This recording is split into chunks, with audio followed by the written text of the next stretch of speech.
je ostavilo traga, jer Partizan je koliko u četvrtak igrao sa Šavrokom. Evo onog starta Ivanova gdje se vidi da je bugarski internacionalac jednostavno povukao noge, da je odustao od starta, tako da mislim da Glođević tu nije pogrešio što nije svirao penal.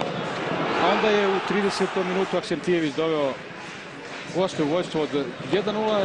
Tamo su pomislili u redovima šampiona da su stvari postavili na svoje mjesto, da sve ide onako prema prognozama.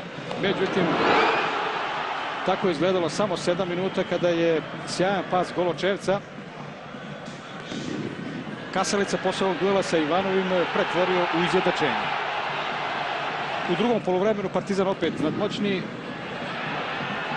Imao je dve šanse Eduardo, jednu kontru sjajnu, domaćin kada je Prtenjak izbio sam pre Stojkovića, nije pogodio mrežu, i onda u 93. minutu odlučujući trenutak na ovom meču kada je Slavko Marić iz slobodnog udarca prekrasnim šutem savladao golmana Stojkovića i doneo veliko slavlje Užičanima. Eto, tamo su se vratili kući na svoj teren i onda slavili veliku pobedu protiv zvaničnog šampiona.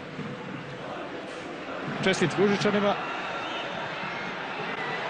na ovoj pobedi, a mi polako možemo da privodimo kraju ovaj prenos.